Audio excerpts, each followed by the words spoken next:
So on behalf of the Center for Excellence in Learning and Teaching, we would like you to welcome you to our panel on building safer spaces in the classroom. We are thrilled to have such a wonderful group here discussing this important topic. And we are so happy that so many of you were able to come. It's just really amazing to see people streaming into the meeting as we start. We'd also like to extend a especially warm welcome to our colleagues from OCADU who are joining us today. So thank you for coming to our event. My name is Michelle Schwartz. I'm an educational developer in the Center for Excellence in Learning and Teaching. And I just wanted to give you an overview of how this event will run. In a few minutes, I'm going to turn things over to our moderator, Tanya Mello, who we call Toni, and she will give each of our panelists 10 minutes to speak about their work. She will then moderate a discussion with the audience. So before we begin, I wanted to take a moment to read Ryerson's land acknowledgement. So Toronto is in the dish with one spoon territory. The dish with one spoon is a treaty between the Anishinaabe, the Mississauga, and the Haudenosaunee that bound them together to share the territory and protect the land. Subsequent Indigenous nations and people, Europeans and all newcomers, have been invited into this treaty in the spirit of peace, friendship, and respect. And before moving on from that, I just wanted to take a moment to share a story that I was reflecting on as we planned this panel. So last week I was attending the School of Fashion's Beading Circle, which is a really great thing that Ryerson has been supporting. And the facilitator, Justine Woods, who's a brilliant Métis artist and grad student here at Ryerson, was talking about how she was nervous to defend her thesis work this week. And her advisor told her to remember that she didn't have anything to defend, that her work really stood on its own. But instead of thinking it as a defense, she should think of it as a sharing circle. And so she was reflecting in the Beading Circle on why it is that, this culmination of a grad student's education is conceived of in these kind of aggressive tones with this like an act of opposition instead of as an opportunity to share knowledge. So what I was reflecting on was how we think about creating safer spaces. We have to always remember that those spaces are inherently flawed because they exist within this colonial system of education. And so they're never fully safe for some of our students. And so, I wanted to say Marcy and thank you to Justine for letting me share her story here today. And she successfully defended her thesis this week, so she's really thrilled. And I would really recommend you check out her beautiful work at her website. It's justinewoods.com. Next slide, please. I also wanted to take a moment to share this code of conduct. And a code of conduct is something you can think of using in your teaching, and maybe some of you already do, and maybe some of our panelists will discuss it. It's something that you can develop together with your students. And this particular code of conduct, I excerpted it from one that was developed by the Standing Strong Task Force to help guide community conversations about the Egerton-Ryerson statue on campus, amongst many other things. And we'll share a link in the chat if you'd like to participate in those community conversations, which are ongoing. And I just wanted to take a moment to let everyone know if you haven't heard. So in this particular code of conduct, they talk about emphasizing mutual respect to establish and maintain a safe and inclusive space. So thinking about things like how safe spaces aren't assumed, they're created, and we all need to be active participants in creating a space that feels safe for all. Engaging in spaces with the spirit of generous interpretation and charitable listening. And I like the idea of having to think through with students what that means. And if you say something like, there's a zero tolerance policy for harmful statements, also having a conversation with students about what constitutes a harmful statement. And also giving students the opportunity to take a break or leave the class or session at any time. So I thought it was a really great example of a code of conduct. There were a lot more points that they had. So it's linked in the slides, and then the center staff are putting links in the chat as well. So with that, I'm going to turn things over to our moderator, Dr. Tanya Mello, Assistant Dean, Student Programming, Development and Equity, Faculty of Law. So with a background comprising finance, management consulting, and law, Tanya, who we call Toni Mello, has spent much of her career focusing on and researching equity, diversity, and inclusion. She is a human rights lawyer and a certified coach and mediator. She teaches at Ryerson University and was the director of human rights there for 4 years. She is currently opening Ryerson's Faculty of Law, Canada's newest law school, as the Assistant Dean of Students. She has worked with over a dozen universities and colleges on inclusive teaching and building inclusive classrooms, and is currently the president of the Canadian Association for the Prevention of Discrimination and Harassment in Higher Education, which brings together human rights and equity officers in higher education across Canada. So please take it away, Toni. Thank you so much, Michelle. I feel very honored to be able to moderate here today, and I can tell you I could listen to any of these panelists talk for an hour each. So it's going to be quite a challenge to kind of have everybody share, and we also want to hear from all of you. Before I start with an introduction of the panelists, I want to actually acknowledge the work of so many people that put this together as well behind the scenes. I think we can forget to do that sometimes. So I really want to thank the Center for Excellence in Learning and Teaching, and specifically Andrea Ridgely, Tara Bartolini, Chloe Hazard, Mariam Ahmed, Angela Otissi, and Michelle Schwartz for all the work that you have done to put this together. It's such an important panel, so thank you. I'm going to start by briefly introducing each of our panelists. And then, as Michelle said, they're each going to speak for 10 minutes, and then we'll open it up to questions, and we have some questions that we have for them. So first, I want to introduce Dr. Reece, who's an assistant professor with us in the Department of Sociology. Dr. Reece is an interdisciplinary scholar whose work examines how carceral processes in Canada are organized and maintained by historical and contemporary narratives and practices of colonial violence. She looks at this specifically with a lens on anti-Black and anti-Indigenous racism. I've heard her speak now several times, and I'm really excited to see her not just speaking, but also working with us at Ryerson. More broadly, her work explores the intersection of punishment and misogynoir as legally and socially enacted via our governance and white settler capitalism. A central feature of her work explores how community-based ethnographic pedagogy can be a tool for social activism and the limitations to that practice. So welcome, Dr. Reece. We're looking forward to hearing from you shortly. Yeah. We have another wonderful professor, Michelle Miller, who's asked us to go by Michelle, and she's at the Ontario College for Art and Design, which we call OCAD. She's focusing on comics and on representations of trans and queer folk in diverse literary forms. Her PhD is in language, culture, and teaching. She has that from York University. And so much of her research is on teaching and learning with a focus on community and student-centered approaches to working with difficult content, the heart of what we're going to be talking about today. She's currently working on 2 related research projects. She has a SHIRK Insight grant on the survey of attitudes around experiences of content warnings in Canadian post-secondary schools, and a course-based study of pedagogies of care in online classes. Super important. This comes up so much in human rights, and as an assistant dean, we're hearing about this all the time. Her work has been published in Girlhood Studies, English Studies in Canada, and Changing English. Thank you for joining us, Michelle.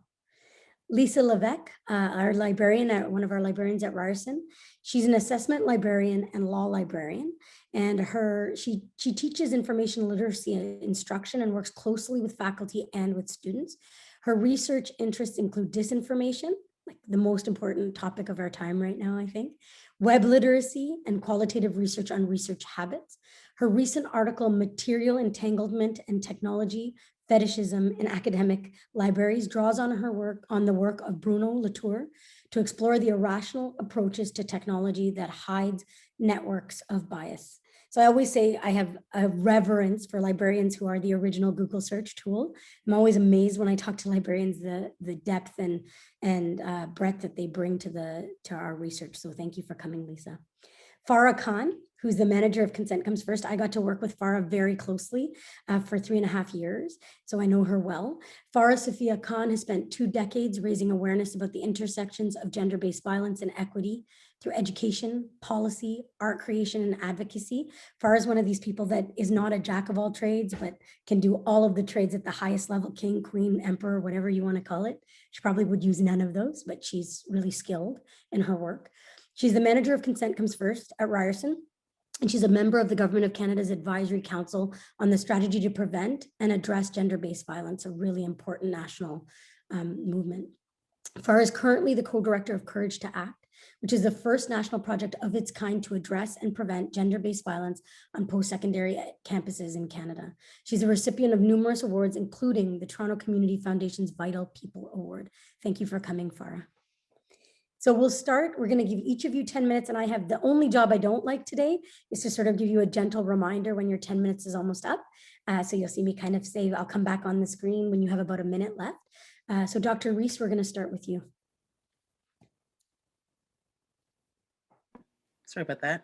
By now I should be well versed in unmuting my microphone. Just force of habit. Thank you so much for the lovely introduction, Toni. It's lovely to see you, and thank you for inviting me, folks, for Michelle and folks who've organized this panel, for inviting me to speak here today. I'm really excited to share, some of my thoughts and also hear from others, particularly not only because of the current political climate that we're in, but also because of the way in which I feel like my work has really evolved in such a way as to have difficult conversations and figuring out how to navigate spaces that I refer to as brave spaces. As a racialized woman, as a Black West Indian identified woman, it's been a challenge. And so what I want to begin with is really to locate myself, which is something that I do in all of my work. And, coming to you from the unceded territory of Takaranto, recognizing that land acknowledgements, in my belief, are only as good as the ontological action that are that's put behind them, and that we have a responsibility and an accountability not only to our students, but to our colleagues and our staff and every single person that shares space with us in any particular way. So I want to begin. I'm going to share a couple slides with folks, but I really want to ground what I'm going to speak about in the knowledge that if you have social privilege outside of the classroom, and the intersection of that in gender, sexuality, race, if you have that privilege outside of the classroom, it is magnified within the confines of classroom spaces. And so classrooms can be incredibly intimidating. They can be restrictive, but they also could be spaces of liberation. And in order for classrooms to become spaces of liberation, we have to be equity advocates. We educators, those of us that have the privilege in whatever way in which that privilege is diffuse for that particular moment in the classroom, we have the ability to really transform that space into an incredible learning experience. But that takes work, it takes accountability, and it takes responsibility and acknowledgement of whatever privileges we are bringing to that space. So as a Black woman, I've had difficult experiences in the classroom with students. I've been challenged in particular ways. And I've had to figure out how to navigate that over 10 plus years of teaching. I've had to figure out how to navigate that, how to call folks in as opposed to calling folks out, and how to really create a space that doesn't promise safety, because I think that that's a little irresponsible, that promises or works towards bravery. And that's bravery for my students as well as myself. So having said that, I'm just going to share my screen. There's a couple of slides that I think will really underscore and highlight what I'm speaking about.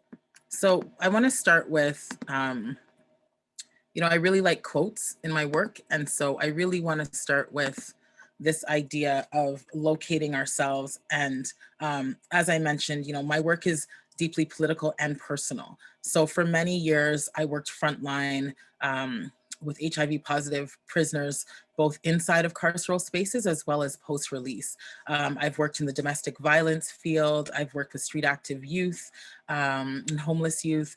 I've worked with folks who've used substances. And so what I've learned in all of these journeys, the trajectory which has brought me here to teaching at Ryerson, is that it's really, really incredibly important that not only do we locate ourselves, but we meet folks where they are at, and having a difficult conversation, particularly given our current political climate, which FYI, for some folks is not new. The racial reckoning that we saw implode last summer in the United States as well as here in Canada, none of this is new for folks who are racialized, for folks who are Black and Indigenous and other racialized folks who have been experiencing and living through racial pandemics since 400 years and then some. So it's really important for me, because so much of my work is connected to eradicating anti-Black racism and racial trauma, that having a difficult conversation really means positioning whiteness in the classroom as a theoretical and practical learning tool. And how do we have that conversation, right? So I never walk into my classroom space and just automatically start talking about white privilege, right? I never do that, because I've got to figure out, read the room, take the energy from the room and my students and their cues, and figure out and meet folks where they're at. So for me, it's really important to have this conversation. And I'm just gonna start here with this quote from Angela Davis, that in our society, right, in our Canadian white settler society, it is important to recognize all of the configurations of racism and the historical connections to colonial violence, and how classrooms have historically been spaces that have not been welcoming, that were not designed for women to be part of those spaces, that were not designed for racialized students, Black and Indigenous students to be part of those spaces. So we start from there knowing that our foundation in Canada as a white settler society means that we have a responsibility.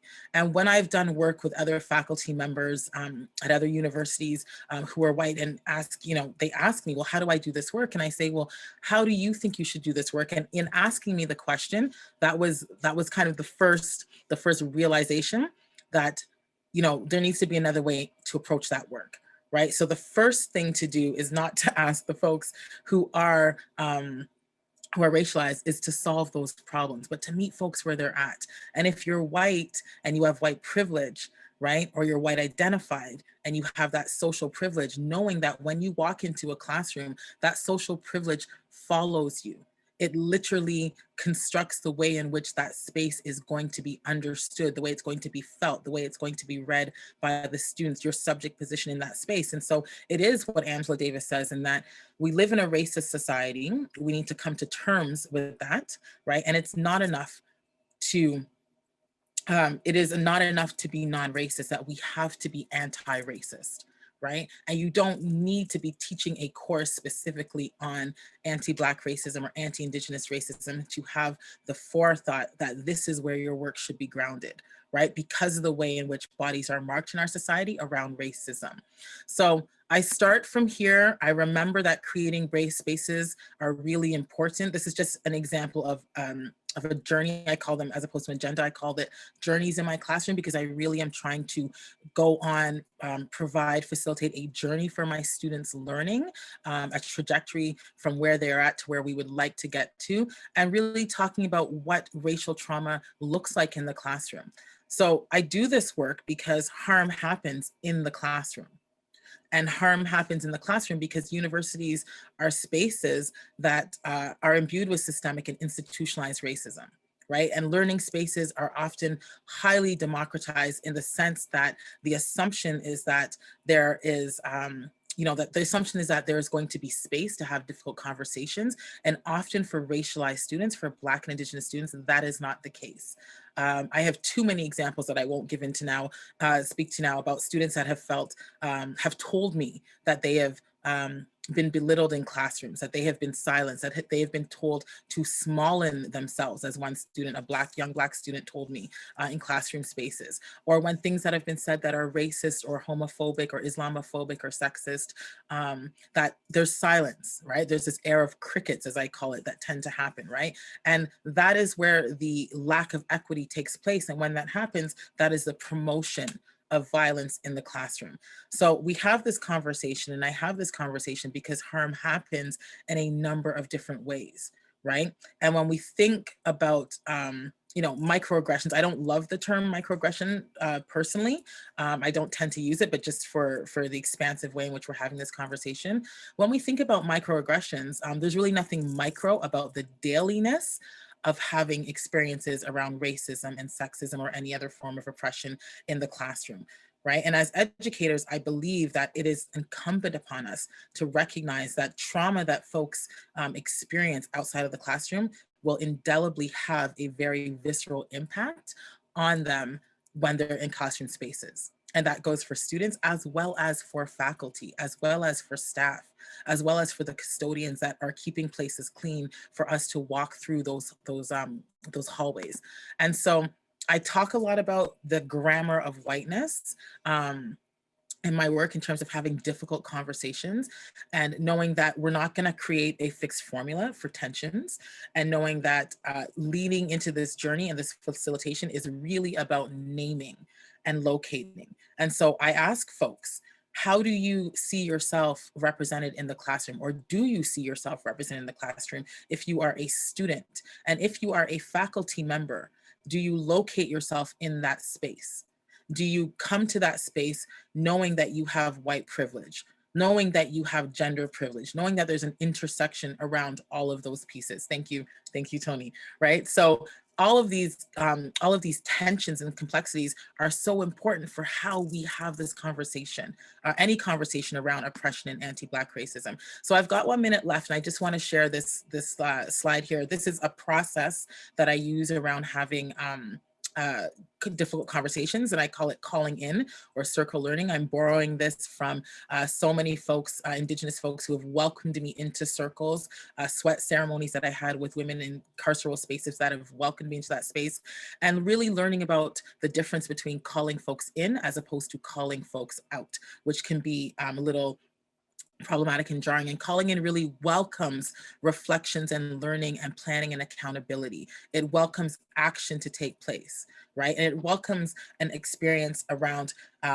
acknowledging pain that is such a part of so many folks' lives, particularly if you are racialized, Black and Indigenous, right? And really thinking about what movement looks like in the classroom. And by movement, I don't necessarily mean physical movement, but ontological movement. So the movement of how we do this work, right? And that's the journey that I talked about at the beginning. So I will stop there.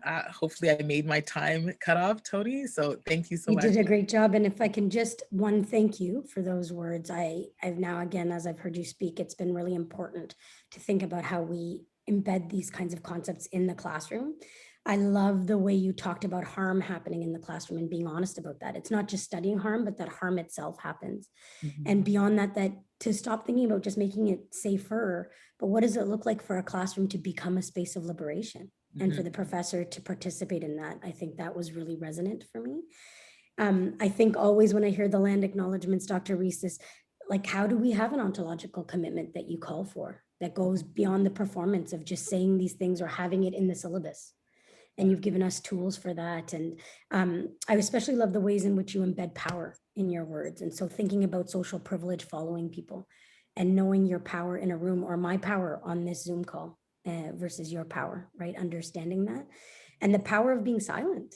And mm-hmm. we've been seeing and thinking about how that silence has become a complicity of another harm when there's those crickets. And you know what that means is not that people it means people don't support you or they might not be supporting you and what that can feel like. So knowing that power, I think, is something that we need to take as we think of how we make our classrooms much safer. Thank you. Thank you, Toni. I appreciate that. Thank you. I'm looking forward to the questions and your answers. Thank you. So the next person we'll introduce to open us up with the ways in which this is embedded into her work is Michelle Miller, assistant professor at OCADU.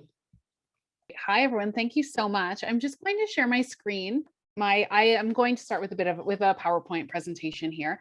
And I want to just start by saying that everything that I know about being good at teaching, the small amount that I know really comes from students, and all of everything that I know about content warnings emerged from the classroom where students brought them from their personal lives. They brought them from the online spaces that they use. And I've spent the last 2 years thinking about content warnings in education. I'm going to talk a little bit about how content warnings have developed in my own teaching, but I want to talk a little bit about a study that I've done also.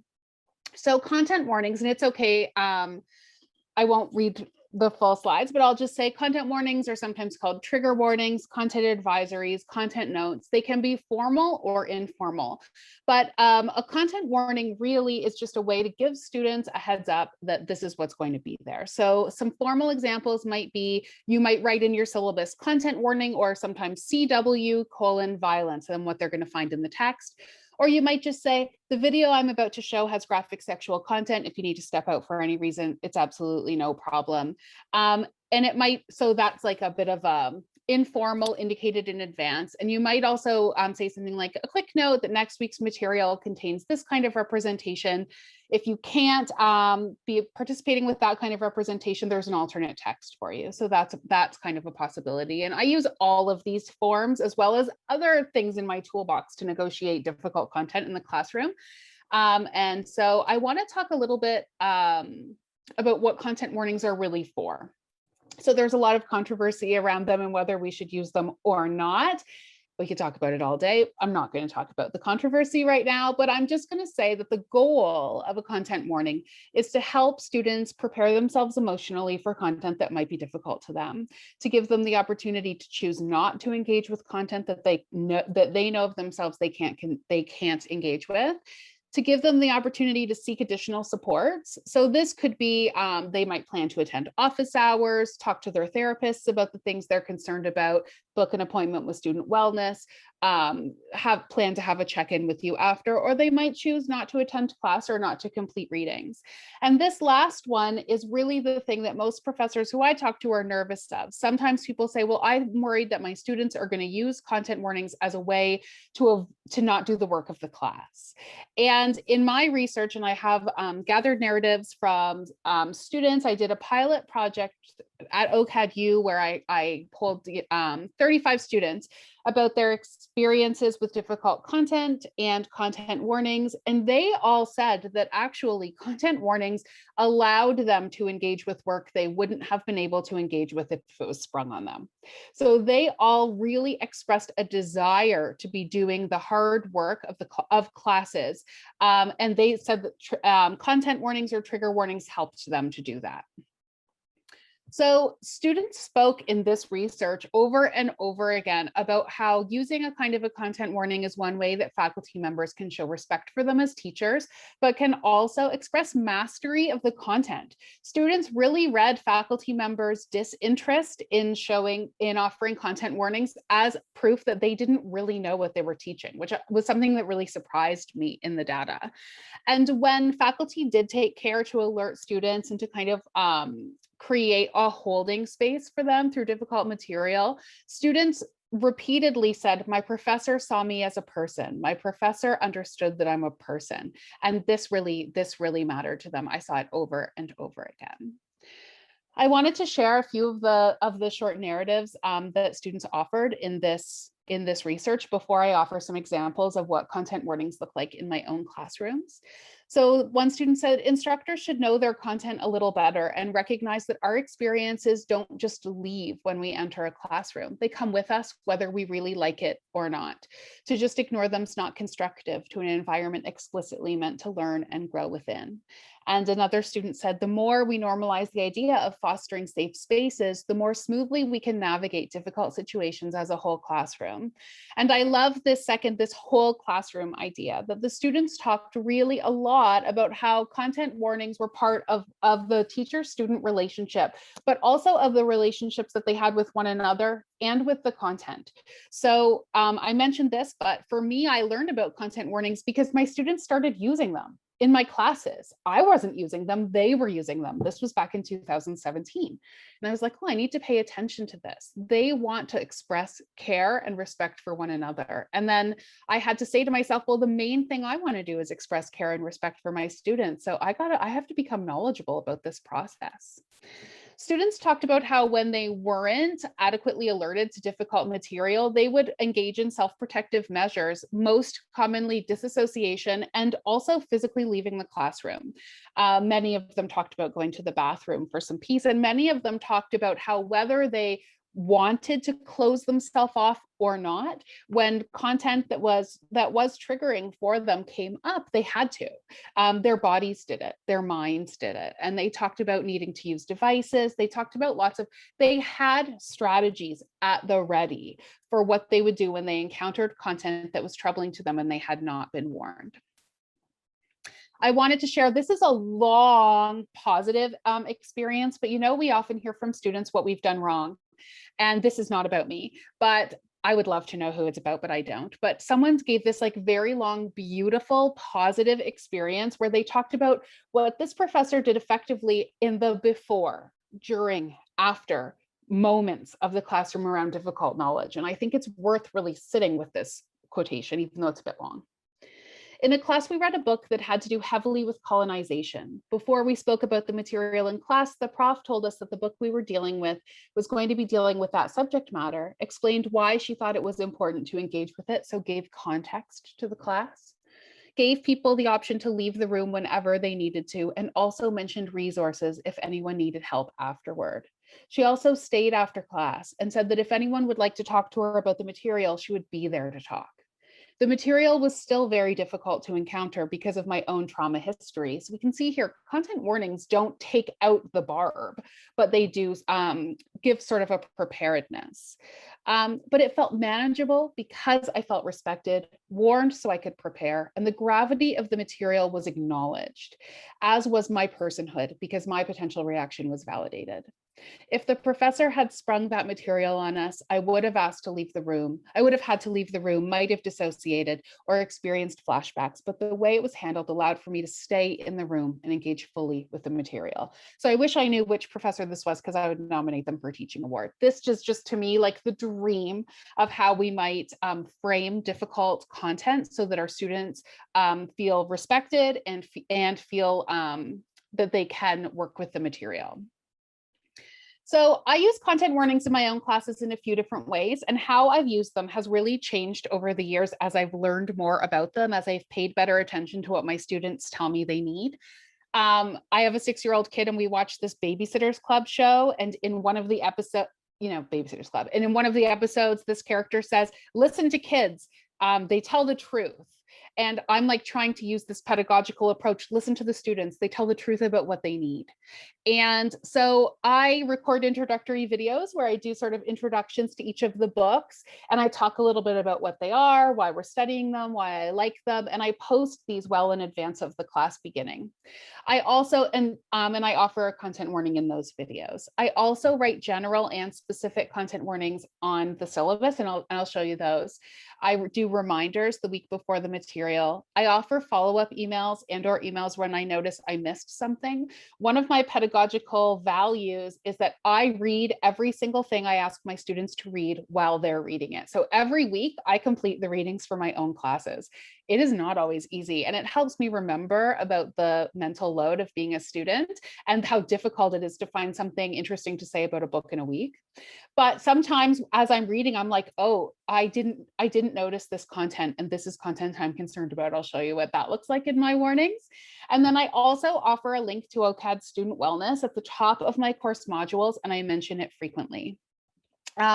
So this is an example from a 2017 syllabus where I was just starting to get a sense of what content warnings were. In my own education, we really didn't have them, so I didn't know about them. And I used to offer these kind of blanket warnings because I had this idea, oh, hi, that content warnings don't work. And so I would say, many of these texts are difficult, and if you anticipate having issues, come talk to me. I don't use these because they put the onus on students to disclose information about themselves, and they also feel too vague. So now this is from one of my winter 2021 courses, and you'll see for each book, this is just my students read one book per week. And for each text, I offer a CW, abortion, intergenerational sexual relationship, child sexual abuse, violence against trans women, including murder, police brutality, self-harm, violence. So I tell the students what I've noticed in the text. I don't know everything that's going to be triggering for the students, but I really do my best to alert them when I think there's going to be content that's going to be troubling. I wanted to just give an example of this is the content warning for one specific difficult text we read this term. So we read Crosshairs by Catherine Hernandez. I recommend everybody read this book. It's so amazing. But the representation is extremely violent. And I felt that my students needed a really specific and long content warning to let them know not only what they were going to find, but also why I thought it was important to include it, and also why the author thought it was important to include this content.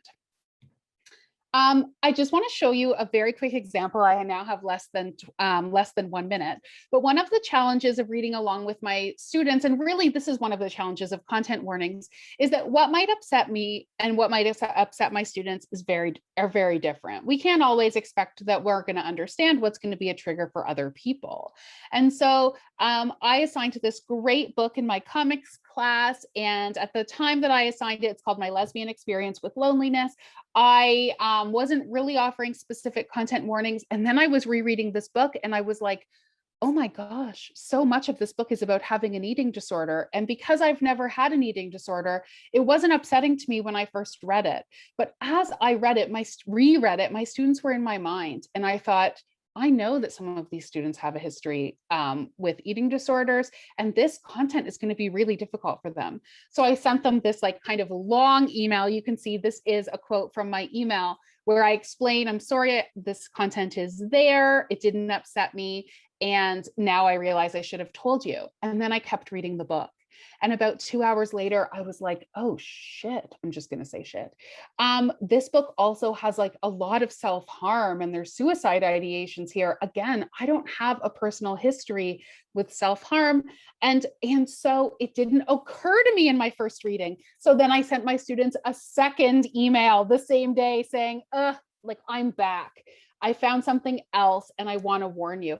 And I got 3 emails from students that day saying, thank you so much for the heads up. Thanks for showing me that you were thinking about me as you were reading.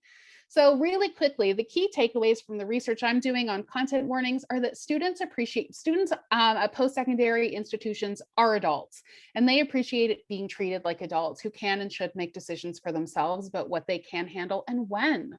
And they're active participants in their own educations and they want to be. Content warnings are just one tool in a toolbox of building respectful relationships in classrooms, and they can look a lot of different ways. And then also teaching involves learning and learning from students and growth, and it's okay not to be perfect. I'm very often not perfect, but I notice that my students are willing and excited to show me the way. If you want to talk more about this, I do. You can email me. I'll talk to you. And we can't wait to talk to you so much. Thank you very much. We can't wait to talk to you in the Q&A. There's so much here that's important, and you highlighted this, but I need to say again, this concept of students feeling like it's a way in which you're showing them respect.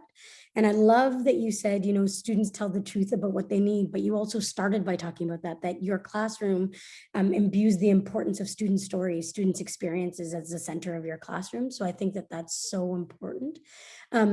The other thing that I saw that was, Michelle, very similar to what Dr. Reece did, is that instead of talking about content warnings as a way to limit harm, which you do, you actually talk about it as a tool to help them in their learning, that they say it helps them get mastery of the work.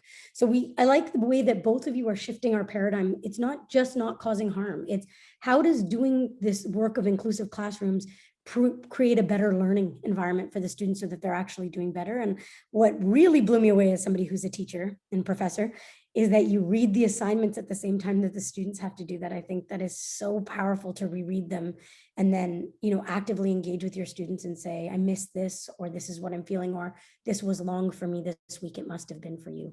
So thank you both for your work and for ways of having us understand this differently. We appreciate it.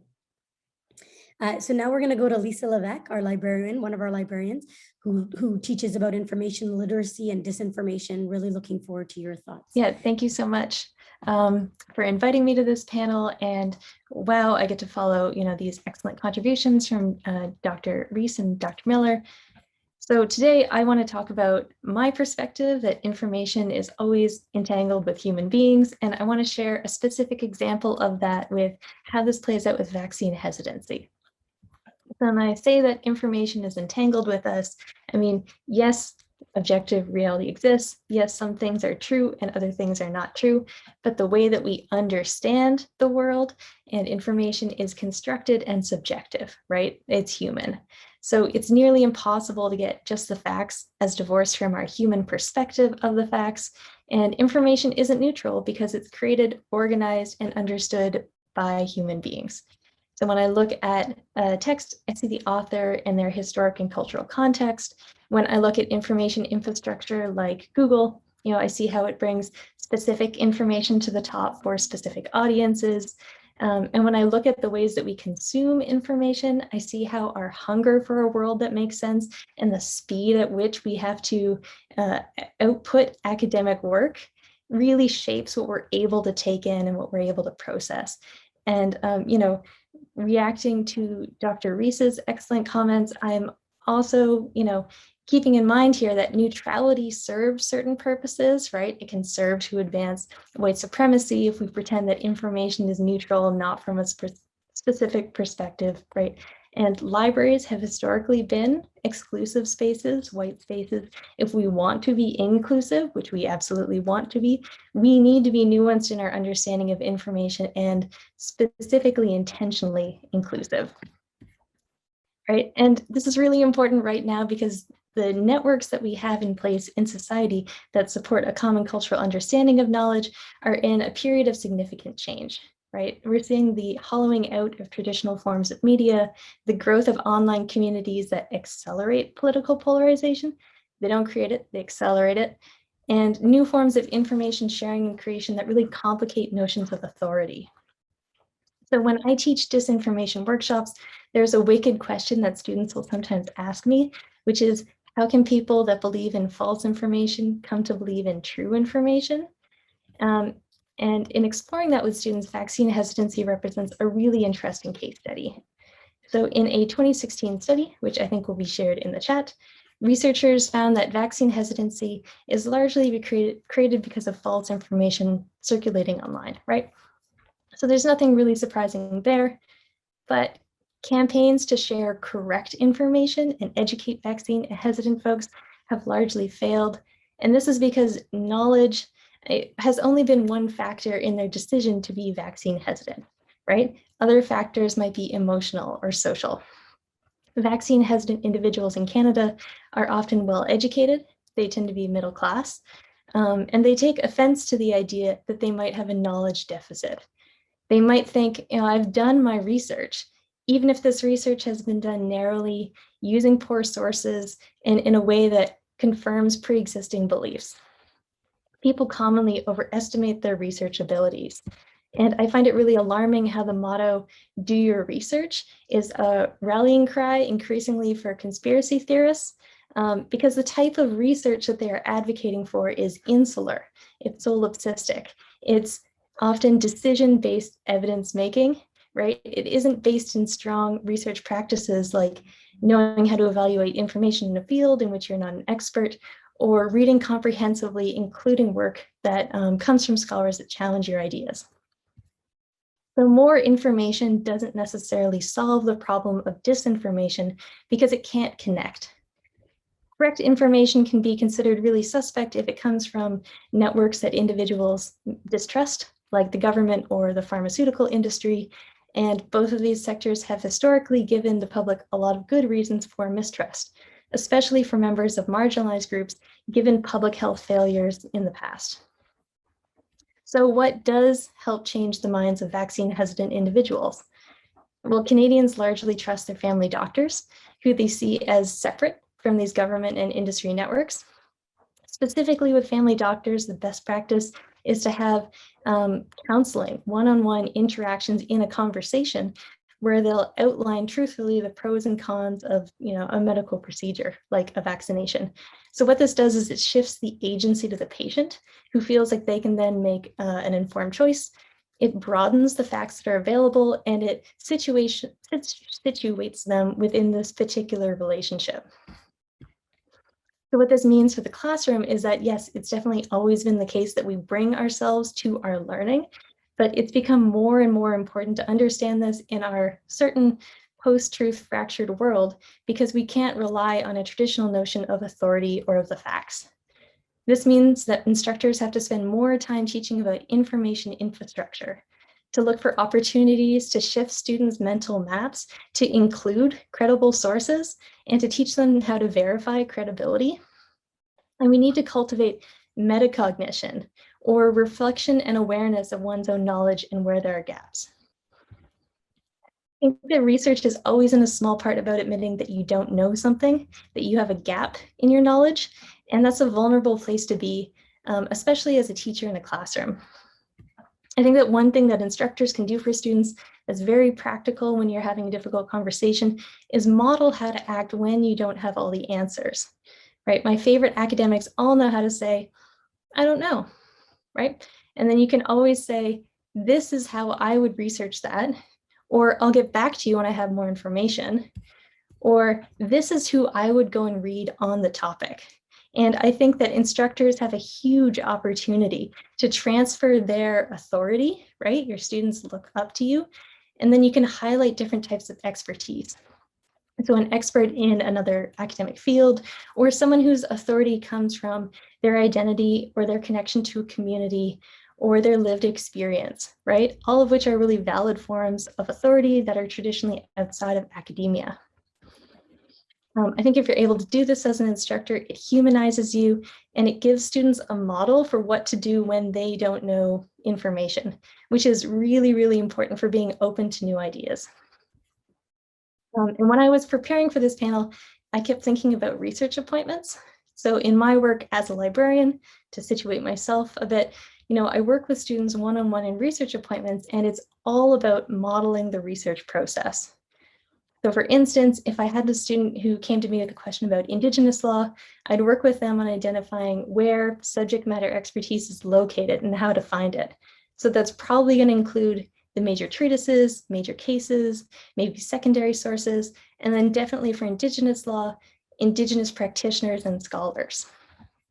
And students come to research appointments because they've hit a wall in their own research. And so they need help with a specific thing to get done right then, right? They need to get that paper in. And we're able to help them in their time of need. But when we've done studies and asked students what they appreciate about research appointments, what they say is it's really not about that specific product. It's about learning the process. They've said, oh, I really appreciate that you taught me a model that I could use for my future assignments that made me feel much more confident, right? So if I help that student with Indigenous law now, they're going to apply the same practices on their next paper for constitutional law. And I think that research appointments would be completely impossible if we shame students when they ask for help. Our outrage culture tells us that we should be really mad at vaccine hesitant individuals, and there are lots and lots of reasons to be mad. During a global pandemic, it is outrageous, right? On a public level, I think you can feel that way, but on a private level, when you can have a conversation, you can't bring that anger and mistrust and shame into it, right? We all need people to call us in, to share good information, to have a conversation with, and to be a voice of reason. And new parents are often sort of the victims of disinformation campaigns related to vaccine hesitancy. I think we can try and cultivate them because they're scared and they don't know what to do, and then blame the explicit bad actors who profit off of the anti-vax movement and who operate in unregulated media environments like Facebook, right? Save our outrage for them. So what I hope my vaccine hesitancy example shows is that personal relationships play a really important role in the sharing of information. So if we pretend that information is neutral, we forget how human it is, and how if you can have a conversation, with a doctor or with a peer or with an instructor, that can be a really pivotal moment in rewiring your mental understanding of the facts. And that can only happen in an environment and in relationships that allow for space, time, and agency. And it can't happen if we think that information is neutral and totally disconnected from human beings, right? That it isn't important to our identities and our histories, and if we treat it as just the facts. Thank you so much, Lisa. That was incredible. It's really interesting to hear it from a research perspective. I think in you speaking about relationships, what I also really heard was the importance of trust.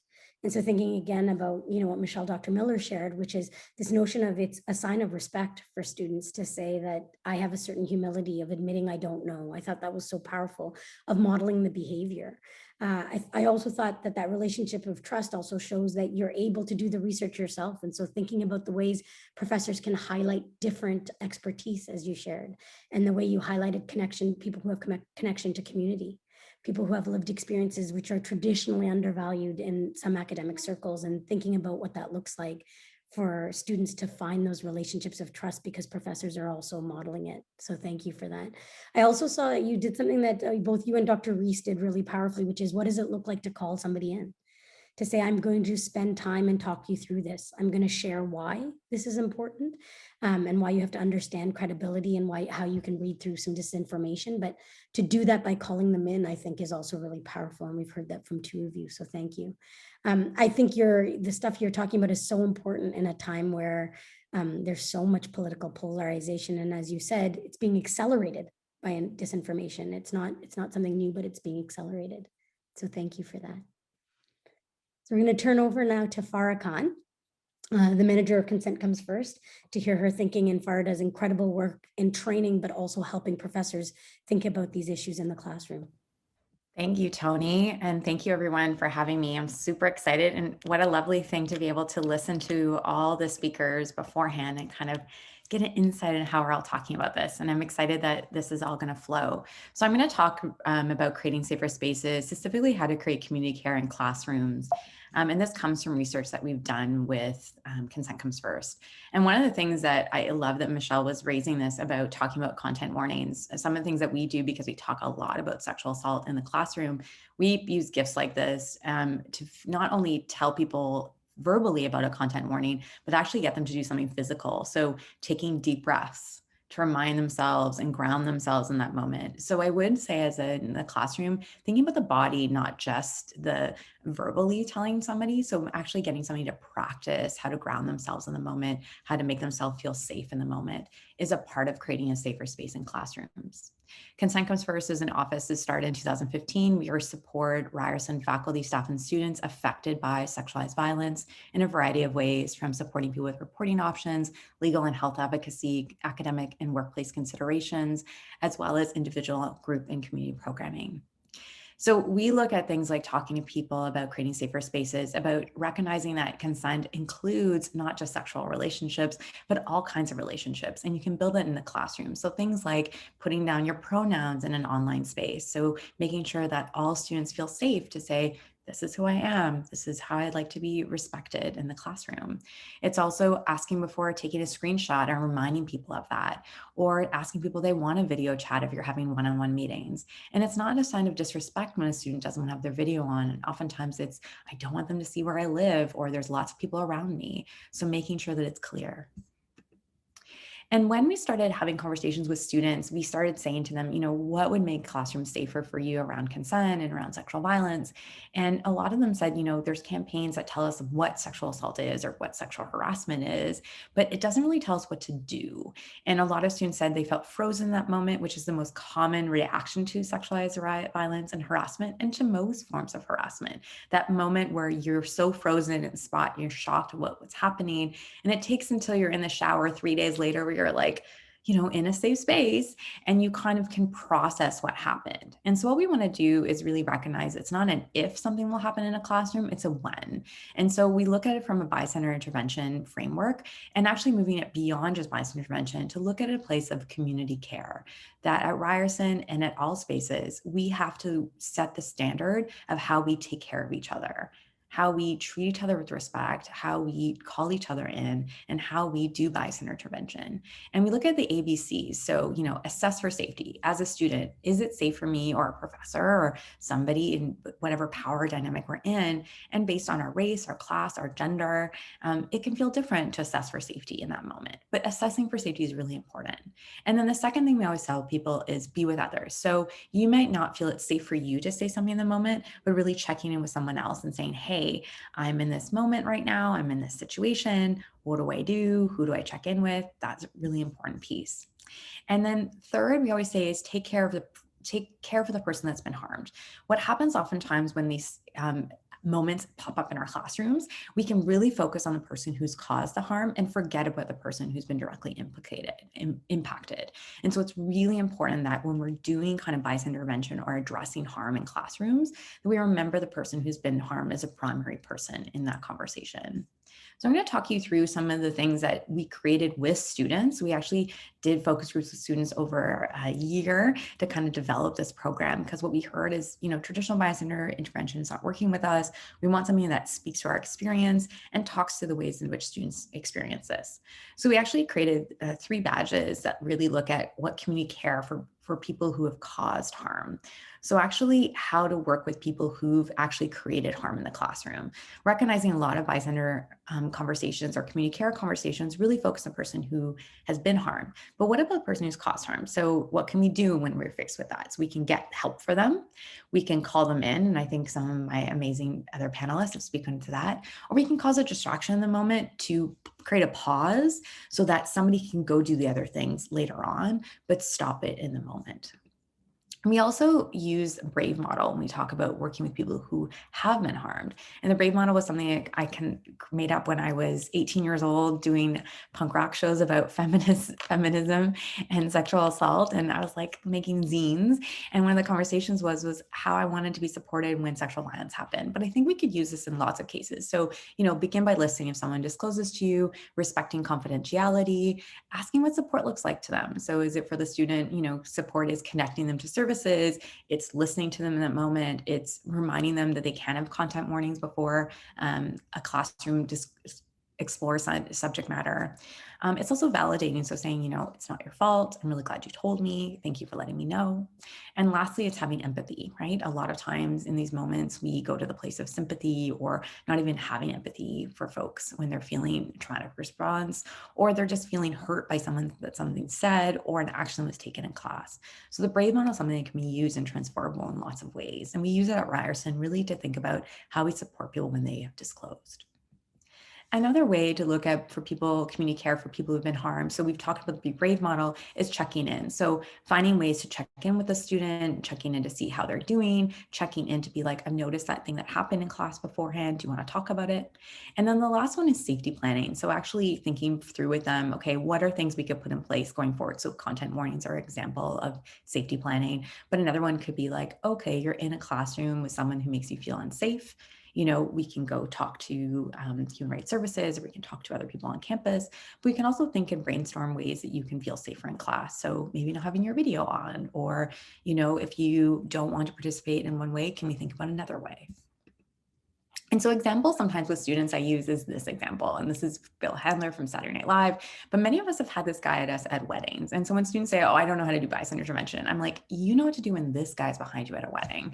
And so some of the examples could be like your friends coming up and dancing in between you, or it could be, checking in with a person who's, being danced on and saying, are you okay? Hugging them and bringing them away. It could be getting help from someone else, or it could be directly saying to the person, as Mindy Kaling is saying, how dare you? Like really directly saying to Bill Handler, not okay. So what we want to do is normalize that bystander intervention is something we do all the time. It just sometimes feels more uncomfortable in professional spaces, and making it normalize that it's actually a part of love and care when we do it. And so, one example that students came up with was, in an online classroom, they signaled to the class that it was time to take a break when we interrupt harmful words or actions before they escalate. So that's a form of distraction before we can actually get to the other piece. Another example is we turn off the location services before starting my Facebook Live video, so the person stalking me could not find out where I lived. Or my TA DM'd me to ask me how I was after a classmate mocked me in the class. She spoke to him after class. So this is a form of checking in. Or I deleted a non-consensual nude photo that a friend forwarded to me. I told him why I was wrong. This is a form of calling in. Or my professor affirmed that I had the right to be safe in online classes. This is an example of the BRAVE model. Or the meeting host muted a participant using racial slurs against me. We gather resources and support people address the situation. So they got help. These are all 6 examples of the ways in which people can do bystander intervention in the class that are simple, easy, and something that people can take action in that moment. And we keep hearing time and time again from students that they want to have action in the moment. They want to know what's going on. They want to feel safe. And when they have that moment, it can be a moment of like, oh, I'm not alone. And there's also multiple ways for me to address this harm. And it's not just something that I have to look at myself and see it's my responsibility, but it's a community responsibility. And another example that I really love is this example from Megan Scribe. And Dr. Megan Scribe is a professor here at Ryerson. I had the honor of speaking one of her classes, and I asked her to send me this syllabus. And when I read her syllabus, I was really excited because in the syllabus, she talked about supports on campus. And what she said is, I do not have the knowledge or skill set required to provide psychological support for individuals. If you require mental health or wellness support, I can direct you to an institutional resource and supports. You're not required to disclose any personal information to me to receive assistance in locating university services. If you're unsure of how to initiate this process, you can simply send an email that states, can you assist me in locating university services and supports for mental health, wellness, counseling, AAS, writing? this is an example of checking in, and this is an example of also the BRAVE model, that we remind people of the resources that are available to them, but also it kind of recognizes the fact that this is like a relay race, that we don't have to have all the answers in our safer classrooms, that we can get help in the moment, that we're part of a relay race, that we're passing the baton to another service that has more expertise in this work. And I think I want to see that more and more when we talk about creating safer spaces, that looking at the resources on campus, looking at the supports that can exist, like human rights services or consent comes first, that will be a partner in making safer spaces in classrooms. It's empowering students to give them the information they need, but at the same time, making sure that they have the information to go forward. And I love this. I'll leave you with my favorite quote by Mia Mingus. And if you don't know who she is, she's this fantastic disability rights and justice author and speaker who's done tremendous work in the community about community care and interrupting the idea of the carceral approaches to violence. And she says, if we're truly committed to ending oppression and violence, then we must be committed to each other. We must live out the simple truth that we need each other. We need each other. And I think if we created classrooms spaces where we talked about community care, we could make bystander intervention a part of that and build up the muscle not only to support people when they've been harmed, but to build a muscle to call in our classmates, our friends, our coworkers that are committing harm. Thank you so much, Farrah. I think part of what really stood up for me, I've now attended so many of your sessions, is that you broaden the concept of consent from this idea that we have from the movies that it has to only be about sex, but consent around my pronouns, consent around my video, consent around how I engage in the classroom. And you brought up something that I think, really was the thread of this notion of humility, again, that Lisa was talking about, and Dr. Miller, of professors, you don't have to have all the expertise. There are actually experts that you can refer students to that are, their entire role is to support you. And so that humility also lets students know that if they need help, they can call on help from other people. So both, we had this when Lisa was talking about research, but also in your work when your actual safety is being impacted physically or emotionally. I also love, and you always do this, the way you talk about practical interventions, because I have to say, sometimes when you're giving presentations online over and over again, you see somebody's video off, you wonder if everyone's video is off, am I being respected? But to think about what their needs are and why their video might be off, what it looks like to interrupt somebody's session, to mute somebody who's being racist, and then deal with it. And so I love the BRAVE model. It's something that I think Ryerson has benefited enormously from, and that you gave these practical examples of bystander intervention being about love and care, not just I have to act because it's a responsibility, but it's a way to show love and care for a fellow classmate. So thank you. I can't thank you all enough. I'm conscious of the time. I am so moved by what you shared, by that you modeled not only in the way you teach and in the way you do your work, but in the way you participated on this panel. You modeled the behavior of what it is to be thoughtful, to meet people where they are, to be honest and candid, to be transparent, and to show such deep respect for the people that are here today and for each other as panelists. I'm so honored to be in your company. I've learned a lot that I'm going to put into my teaching. I'm grateful, and for all the time you gave of your own time, when I know how busy you are in COVID. Many people have family commitments right now. It's a very difficult time in the third lockdown, and you made so much time for this. And so we're grateful. That time is valued and we noticed, and thank you. I'm going to hand it over to Michelle just to close us off. Thank you so much, Toni. So on behalf of the Center for Excellence in Learning and Teaching, we want to just really extend a thank you to you, Dr. Mello, Dr. Reece, Lisa Levesque, Dr. Michelle Miller, and Farrah Khan. Really just a wonderful panel. Thank you so much for sharing your wisdom and your experience in the classroom and in life today. It was really inspiring. I want to thank all my center colleagues, so Tara, Andrea, Chloe, Miriam, and Angela, who put so much effort into promoting and managing this event with all the little spotlights and the slides and everything. It was really so wonderful and ran so smoothly. The recording of this event with the appropriate captions instead of the automated captions will be up on the center website as soon as we can sort of edit it together and clean it up.